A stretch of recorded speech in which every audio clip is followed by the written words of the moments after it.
Hey there. Once again, we have a Monday update on Tuesday. And while some things got shuffled around yesterday because of just meetings and other things, also, it didn't seem that bad to me to wait till Tuesday this week because today I got a haircut. And I am sure it is absolutely sinful to be as excited about a haircut as I was, but oh my gosh.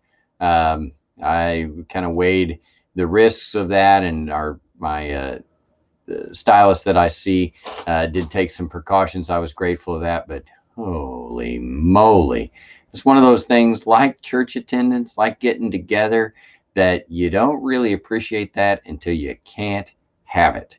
And so I'm excited for the haircut. And if like my stylist who cuts my hair, Shelly, she said, "You sure you don't want to keep it?" And you might be saying, "Oh, I wish you'd have kept it." Too bad. Ooh, man, excited to get a haircut. Okay, that's enough of that. On to number two. Number two is money. I want to tell you how grateful I am for your faithfulness. Now, April was a little bit of an odd month in that we didn't get together. That was very odd. I have seen the Facebook posts or the memes around the internet that said 2020 was a very odd leap year in that it had 29 days in February, something like 300 days in March, and about 6 years in April. I get that, but one of the things that we was a little odd is that we had one of our best months financially ever. Now, one of the things that happened is we got two or three special gifts, and that happens from time to time, and we're very appreciative. I'm much more interested in just our regular giving, but the truth is that our special gifts wouldn't have put us over the top if we hadn't had so many of you be faithful in your regular giving, and you have used online, you have used mail, some folks have come by and pushed it through the door, various things. And I'm very appreciative. It's a fun thing for me to get to tell other pastors how, hey, we've done well. Our folks have been faithful. I'm encouraged that lots of folks around the area have been. Some churches have seen decline, but a lot of churches have seen a lot of faithfulness from their members. And we are certainly one of those. And I appreciate it very, very much. Now, once again, I wouldn't say we had so much that we have to stop, anything like that. We still have many things to pay for, and our webcasts and those things, we have incurred some expense, and so we're grateful for your gifts. And most of all, though, not just a balance sheet, I'm grateful that you have done exactly what we say on our broadcast and in our services. You've trusted God with your finances, and you've blessed your church by being faithful with your giving. And I want to tell you, April was very good in that regard, and that's because all of God's people come together and give. It's not because of any one person; it's because all of us together being faithful. And I appreciate it. I pray that you continue. If you'd say, "Well, I didn't really have any part of that," well, you can have a part of May. You come on in, and we'd love for you to continue to do that. And like I say, just wanted to say thanks once in this format for that. Hopefully it won't be just once, but certainly want to take the opportunity to say thanks to you about your financial faithfulness and how good April was for us as Union Hill Baptist Church. And then number three is just at the risk of being redundant, I want to answer this question here in this format. If you happen to miss it on our Wednesday broadcast, because that's where most of the news came out last week, and I realize not everybody gets on those, particularly those of us who help with youth. We're doing youth at that time. So why are we waiting? Why aren't we meeting this Sunday for Mother's Day?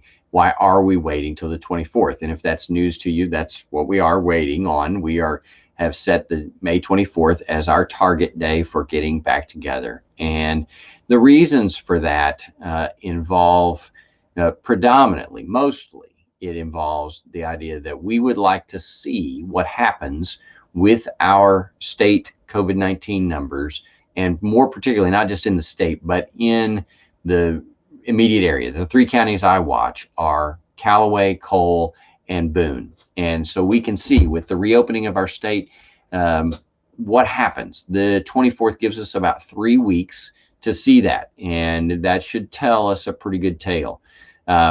Most of that is so that you, as our church members, can make an informed decision about what your risk is, what risk you're willing to take coming into our sanctuary. Now, let me just say, we're going to come in with social distancing, and that's going to be really weird. We're going to have to sit 6 feet apart between family units. So we're going to have some ways to help you do that as we get back together. We're not going to greet the same way that we did. We are going to distance greet, so to speak.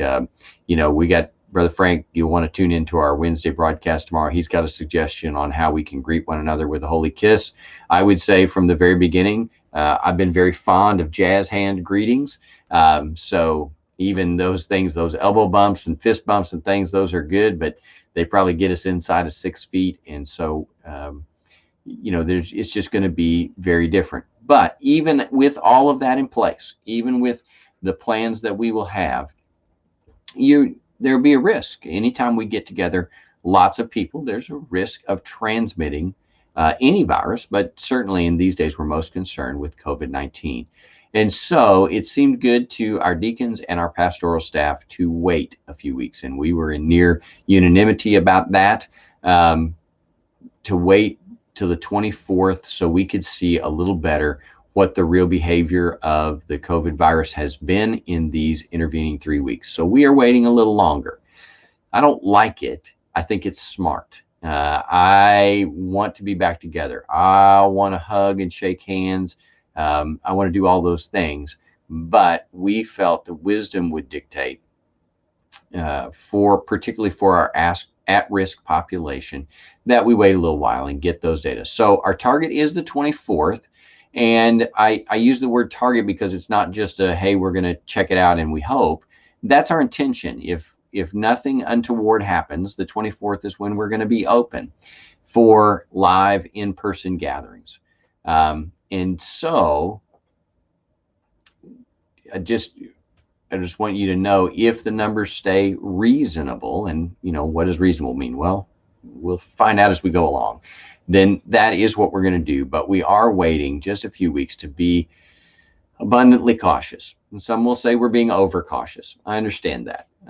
And I want to get together, and I don't like not being apart. But in this circumstance, for as many people as we have in Union Hill and as many people as we have with underlying issues, we think, and I certainly agree, that it is wise to hold off just a couple of more weeks past Mother's Day to get back together.